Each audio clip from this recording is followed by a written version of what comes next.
Welcome to Young and Adulting, a podcast of the young adults community at Christ Fellowship Church. Our hope is to create a safe place for authentic conversation around the ins and outs of life as we all try to navigate following Jesus in the world we live in today. Thanks for joining us and welcome to the conversation.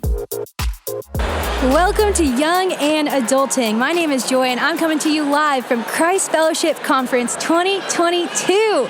We're so excited to be joined by so many incredible leaders and pastors, and today we got lucky. We get to hang out with the one, the only Michael Neale. You might not know him, but you're about to get your mind blown.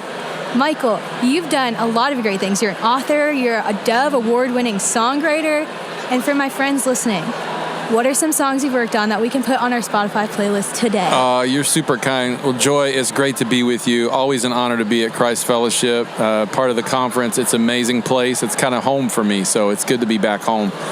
And so songs I've written, gosh, there's been hundreds through the years, but only probably a couple that actually more people know than Hundreds is a flex, Michael.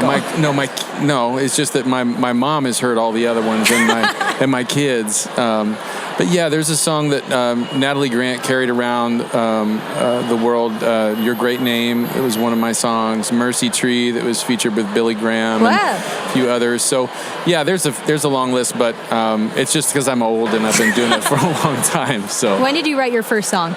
First song was 16 years old. I was going to camp and they had a talent night, and I wanted so bad to try to do something original, and so I wrote a song for it, and it was terrible.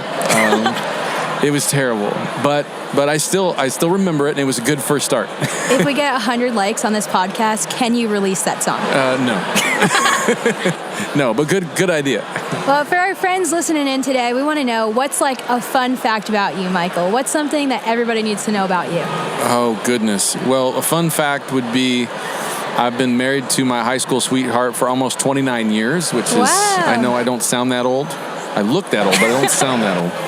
I have 3 kids. One of them's married. Wow. Micah, Maisie, and Wyatt. And Wyatt is my 8th grader. Maisie is a sophomore at Texas A&M.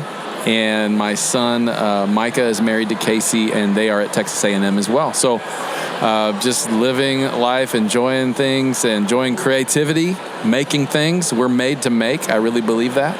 So that's what I do, point people to Jesus through songs and stories. So, that's awesome. Yeah. And I love that you said we're created to create. We're made to make. Mm-hmm. And I think there's some young adults listening today who would say, creativity is not for me. Creativity is something that everybody else does. I'm going to leave it to people like you, Michael.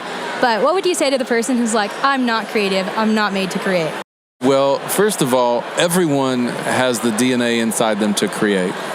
They've been designed by a creative God, and we carry the image, the imago Dei of God. And so the characteristic of creating, that he gives us things to create. Now, not everyone is gifted to create with fine art as a painter or, with songwriting as a musician, but everybody is creative in how they connect with people, in how they decorate their home, in how they build systems to account for business. There are so many ways that we create. We create connection with each other. And so creativity, while some people may not be fine artist creative, they may not be an incredible dancer or incredible musician, they are wired to create, and looking for ways to make things and bring beauty into the world is a part of who we are. Yeah. I love that you said that. And I wonder how many of our young adults are listening and would say, I'm scared to create because I'm scared of what will happen if I fail. Mm-hmm. So what would you say to the person who's like, I want to be creative, but what if I write the song that isn't good? Or if I draw the painting that really is really bad?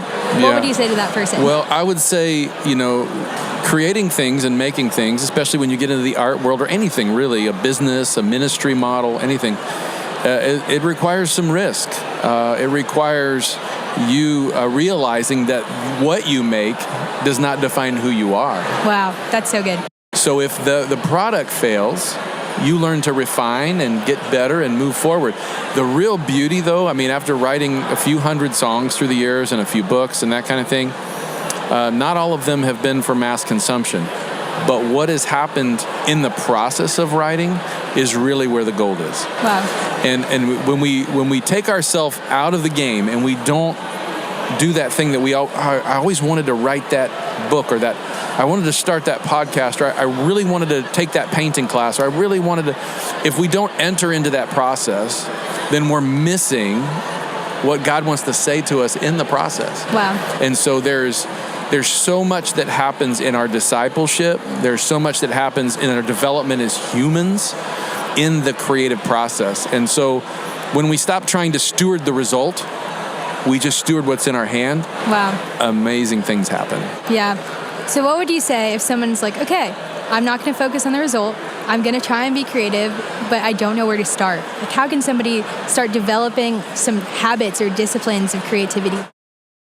Well, I think you have to, first of all, define what you want to create, right? So There's a lot of ways we create. So let's just say, for instance, somebody wants to become a songwriter. Well, the first thing I would do is really develop the wonder of listening to great songs and documenting what I'm hearing and what I'm feeling. Yeah. Like really, investigating what is it about this song that moves me. And then I would say, you know what? I don't really know how to start. I know how to play the piano a little bit, but I don't know how to really start. So then I go, well, I want to find somebody that's done it. Or I want to find somebody that's really good with lyrics and I'm good with melody, maybe a poet. But I hear melodies, but I don't know how to write the words down. Right. And then you begin to create connection and collaboration, and you begin to step into the arena and step in.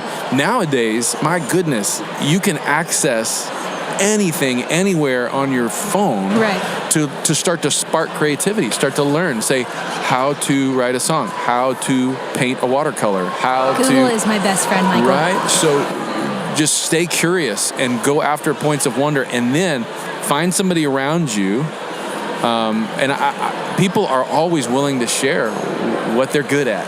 Yeah. They really are. They want to help. And so find people around you, humble yourself, and ask them, I would like to come alongside and learn from you and get some from you. And so for me, that happened at an early age with a few songwriters, a few musicians. And so over time, whenever you're making anything, the thing that gets people discouraged is that I love John Mayer and I want to write a song like John Mayer, but I haven't written a song yet. Yeah. And so there's a gap between what you envision and what you can actually do, right? The only way to close that gap and get better and better is a volume of work. Right. So you just have to step into the arena. And if you're not worried about the result, then failure's not really an option. You're just moving through the process.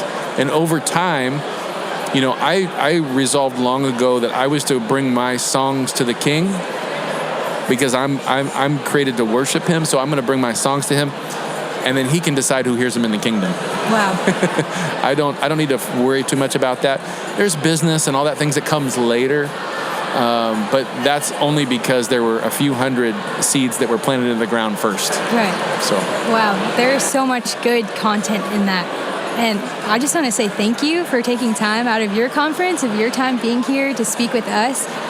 For our people listening, what can they do to follow you, to listen to you? Do you have any books coming up? How can we keep up with what you're going? Yeah, I'm on the social media stuff, Instagram, Michael_Neale, Neale.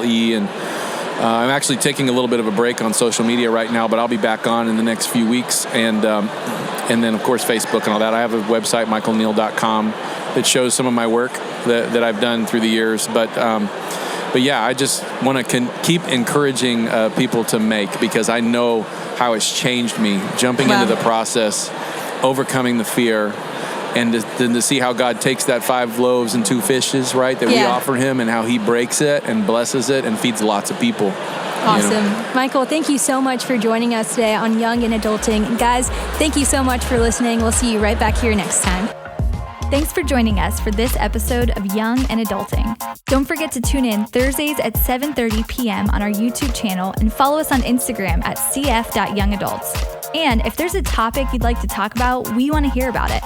Send us an email or leave a comment with your thoughts. We'll see you next time.